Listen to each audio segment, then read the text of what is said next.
And I think Caroline will show the views, and I will speak in connection with various views, according to the intention of the author. We're sorry, but at the last minute problem and good. So J.K. Préval est l'auteur. I'm sorry, I'm obliged. The paper was given in French, so I have to read her French version. Translating is betraying, we say in Italian.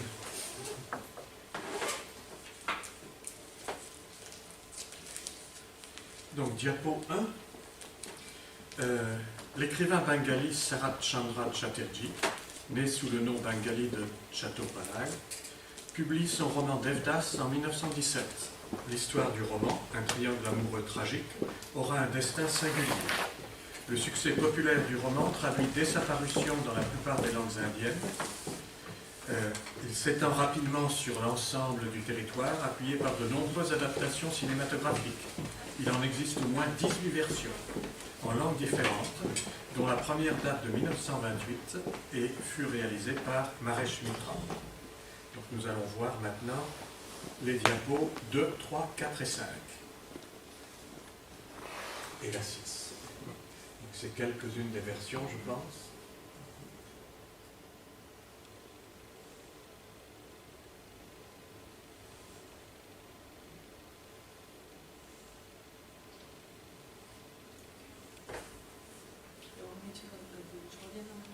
À la 6.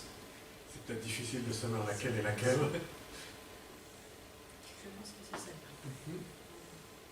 Alors, si le sujet de la thèse de l'auteur vise à définir un mélodrame particulier dans le corpus des films de Kaj Kapoor, la figure du héros en mal d'intégration, à l'instar de Devdas, y occupe une place importante, ainsi que la question de l'identité du héros.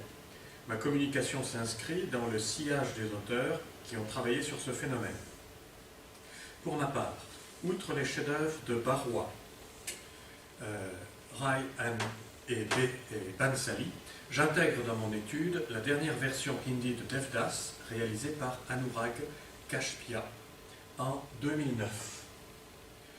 Alors que cette histoire singulière invite à être appréhendée de différentes manières, ici je mets au centre de ma réflexion le personnage de Devdas uniquement, même s'il est en réalité indissociable des personnages féminins qui l'entourent.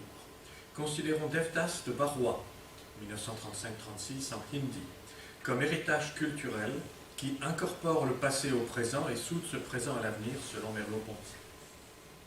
Pour Marc Ferraud, chaque adaptation, bien que plus ou moins identique au modèle matriciel, contient de nouvelles données d'un contexte historique nouveau. Ces éléments de réalité participent à la transformation des archétypes posés par l'auteur initial, Sarat Chandra, et toutes les versions de Devdas sont les témoins de l'évolution marquée, d'une évolution marquée par des ruptures et des rejets de valeurs traditionnelles, tout en restant attachés à ces dernières. Donc, diapo 7. La transformation de l'identité visuelle de Devdas d'une version à l'autre.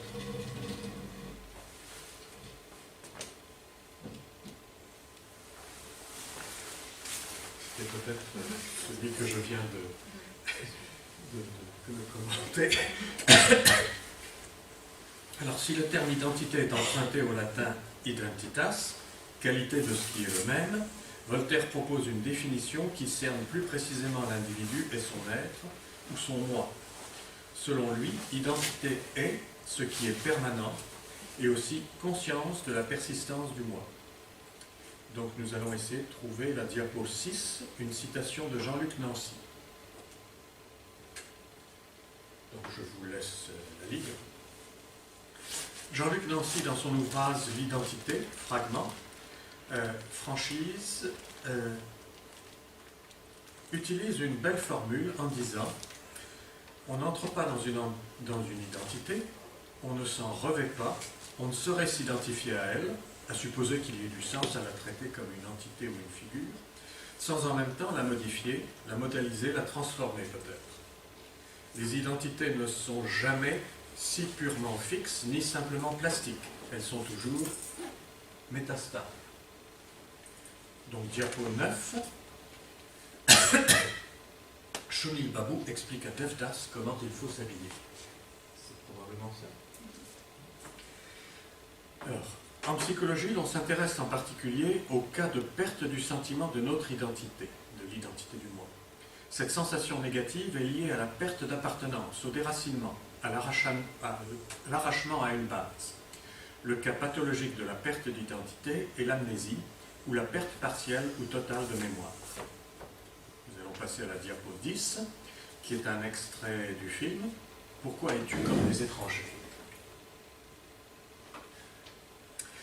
L'amour peut déclencher la perte d'identité. Dans ce cas, en Occident, la perte de soi est considérée comme un fait positif, car l'amour peut aider à oublier le soi.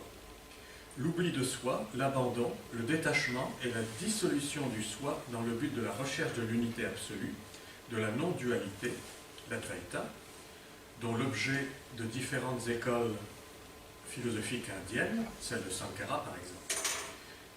À ce sujet, voir l'ouvrage dans lequel Michel Hulin développe la théorie de l'expérience esthétique et de la désindividualisation à partir de Abhinavagupta. Diapo 11. Alors c'est justement une citation de Hulin qui a été introduite. Principe de l'ego dans la pensée indienne classique. Dire « je » signifie aussi bien se connaître comme « je », s'éprouver comme radicalement distinct des autres personnes, comme unique et incomparable. On gagne alors le registre psychologique et moral, celui de la vie quotidienne, ou plutôt son reflet dans la littérature. Donc,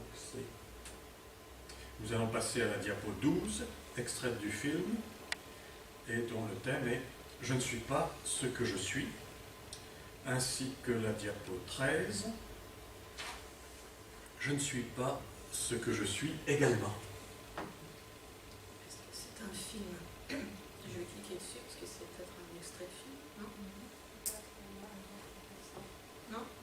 D'accord, c'est un photogramme, ça? Je ne sais pas. Il y a des incrustations, mais passez. D'accord. Donc le monologue de Devdas, vous lisez sur la diapo, Chandramukhi dit qu'elle m'aime, mais je n'en veux pas de cet amour. Des gens jouent la comédie. Telle personne se prend pour un raja, telle autre pour une rani. Après, ils se disent des mots d'amour comme si tout était la vérité. Chandramukhi aussi joue la comédie, et moi je suis le spectateur. Pourquoi le souvenir de Pavarti me hante tout le temps? Où est-elle partie? Où suis-je arrivé? Moi aussi, j'ai commencé à jouer la comédie de ma vie pour montrer aux gens que je ne suis pas ce que je suis. Ce que je ne suis pas, c'est que ce que je suis en réalité, c'est un matvala, un insensé, un ivrogne, un dépendant. Un dépendant, quelqu'un de dépendant. Donc, qui est Devdas? À première vue, bien qu'il occupe la place du héros, il ne représente aucune qualité héroïque dans le sens originel du mot désignant un homme de grande valeur. Il ne s'illustre pas par une conduite exceptionnelle, il n'est pas doué d'un talent ou doté d'une qualité particulière, alors qu'il faut que les héros soient doués de qualités éminemment sympathiques selon Edgar Morin, afin de susciter attachement, amour, tendresse, pour devenir des alter-ego idéalisés du lecteur ou du spectateur. Au contraire, il est souvent irrespectueux et arrogant envers ses aînés, envers sa mère en particulier. De plus, bien que le cinéma populaire privilégie le happy end, le personnage est destiné à mourir. Mais comme le rappelle Morin, la mort tragique d'un héros intègre dans le rapport esthétique les vertus d'un des rites les plus archaïques et les plus universels, le sacrifice. Si le sacrifice ou l'action sacrée de purification doublée de celle de renoncement que Devdas accomplit malgré soi, peuvent expliquer l'identification et l'attachement du public indien à ce personnage complexe malgré son destin tragique, c'est le caractère indécis de Devdas et sa non-appartenance à une entité qui semble dominer toutes les versions filmiques. Alors, je continue sur la soumission au destin. qui est la diapo 14. Dans toutes les versions qui nous préoccupent, les parents désirent éloigner Devdas de son contexte rural et lui fournir une éducation. Cela se passe au moment de son adolescence. Dans les adaptations qui placent l'histoire dans le contexte colonial, ce désir signifie transformer Devdas en gentilhomme, en babou. Le modèle social du babou persiste également dans les versions post-coloniales. Par la même occasion, les parents organisent une rupture avec son ami d'enfance, Parvati. L'enfance de Devdas et de Parvati est évoquée par des flashbacks. Seul Bimal Roy consacre une partie du film à l'adolescence de Devdas et à sa relation avec Parvati. Elisabeth Badinter parle de l'universelle ségrégation sexuelle des enfants qui serait commune à toutes les sociétés humaines. Selon elle, il arrive toujours un moment où les enfants mâles et femelles se répartissent pour former des groupes unisexes. Cet éloignement rompt non seulement la relation avec la jeune fille, mais, pis encore, avec la mère, qui représente un élément constitutif important dans la formation du jeune garçon.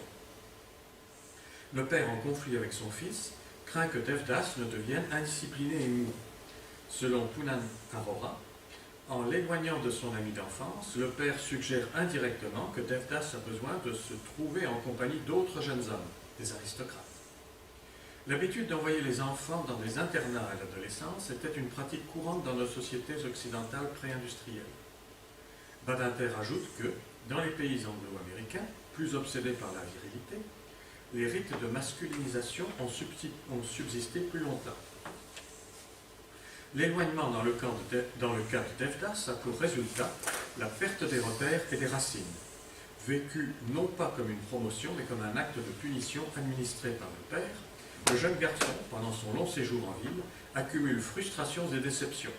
Sa soumission à la décision parentale concernant l'interdiction d'épouser Parvati peut être comprise comme un signe de lâcheté, mais aussi comme un besoin de plaire aux parents, d'être reconnu et apprécié. Le besoin de retrouver sa place au sein de son espace social traditionnel, d'où il a été chassé à l'adolescence. L'éloignement du foyer familial du héros reste une donnée abstraite mais importante pour comprendre les problèmes psychologiques dont souffre le héros. Dans les versions de Barua et de Roy, Devdas est envoyé changer son éducation et ses mœurs à Calcutta. Dans les versions récentes, Devdas va faire son expérience à Londres. Donc diapo 15, violence latente de Devdas. Alors, au regard du contexte historique et politique de l'Inde coloniale, le personnage de Devdas, issu d'une riche bourgeoisie provinciale, subit de multiples pressions qui permettent de comprendre son attitude envers son espace social, son anxiété jusqu'au refoulement de sa virilité. Devdas, en tant que sujet colonial, se doit de repousser la femme qu'il aime et qui s'offre, plus d'une fois à lui, pour contredire l'image que les Britanniques donnent des Indiens, décadents, dégénérés, esclaves de leurs pulsions. Il fait cela un peu malgré lui, avec une violence contenue et maîtrisée, tournée contre elle-même. En repoussant Parvati, et selon Arora, malgré la profonde amitié qui le lie à Chandramukti, refusant tout contact sexuel avec elle, Devdas reconstruit son propre espace de masculinité et d'honneur. Poonam Arora voit dans l'attitude de Devdas une reconstruction de son espace identitaire. Gayatri Chatterjee, au contraire, évoque la perte d'identité, la déconstruction de cette identité. Le mal-être de Devdas face au pouvoir de l'establishment est tel qu'il lui fait perdre ses moyens et son identité jusqu'à l'aliénation. Cela fait de lui le destructeur de soi et des autres tout autour. Dit Chatterjee. La violence de Devdas, dans les versions classiques, semble être dirigée plus vers la représentation de la féminité que vers une femme en particulier. Chatterjee explique ces réactions comme un symptôme de l'époque que le cinéma véhicule en le subvertissant en élément de plaisir, sachant pertinemment que ces derniers cachent une crise dont on ne peut sortir que par un changement social. Le fait que le malaise du personnage trouve toujours de l'écho dans la société et touche le public qui s'y reconnaît, laisse présumer que ce symptôme, qui cache une crise non résolue, reste toujours d'actualité.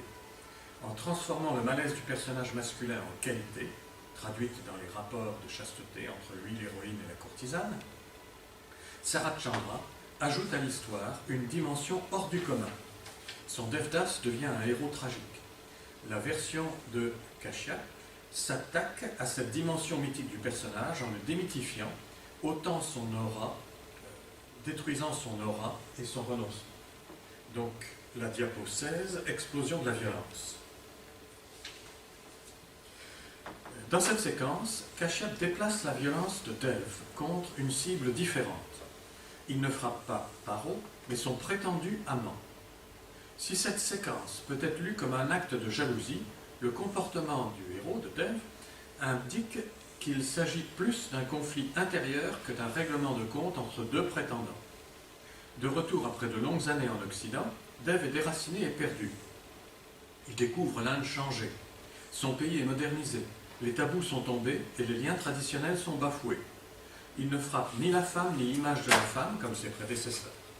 Son geste est adressé contre l'image de soi-même que le garçon, le symbole de l'Inde qu'il ne reconnaît pas, lui renvoie. Le caractère du Dev de Kashyap, bien qu'il soit construit sur le même modèle que les Devdas traditionnels, est différent et souffre pour des raisons différentes. La figure du père sans autorité en est une. Sa permissivité et son laxisme remplacent le stéréotype des pères autoritaires et cruels des Devdas précédents. Le père souhaiterait même que Dev épouse Paro, bien qu'elle soit la fille de son employé.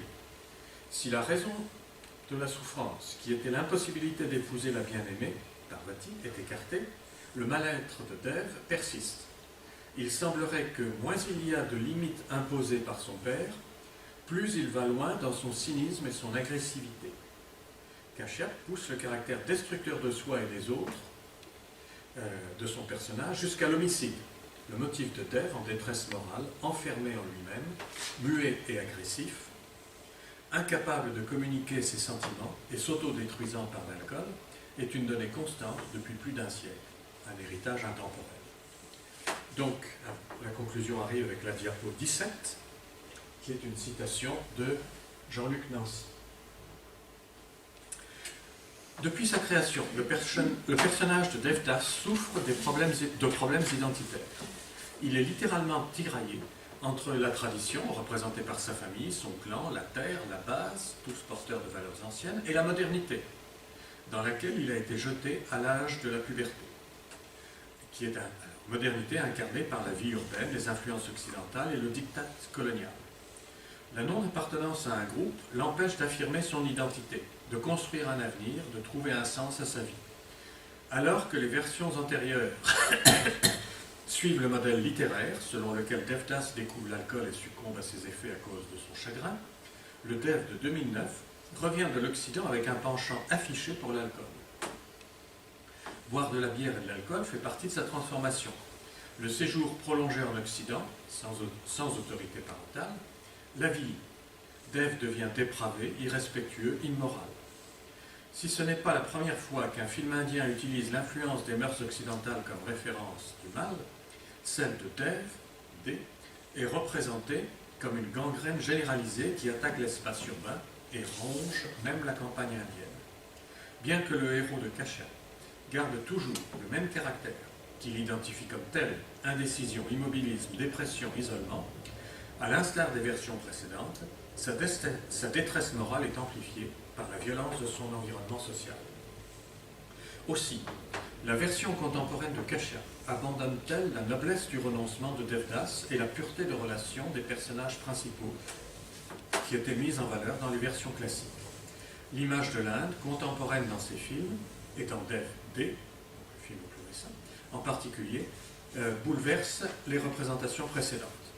L'auteur ne se contente pas de déplacer l'action du paisible village bengali dans un espace en pleine mutation, sans identité, un bourg industrialisé en pleine campagne punjabi, proche de l'aéroport de Chandigarh et de Calcutta à Delhi. Ayant placé l'histoire classique dans le contexte actuel, Kashyap transpose subtilement les relations des personnages dans des situations analogues, mais pas tout à fait les mêmes, et construit en la déconstruisant une nouvelle identité, non seulement de Devdas, mais aussi des personnages principaux féminins, Parvati et Chandramukhi.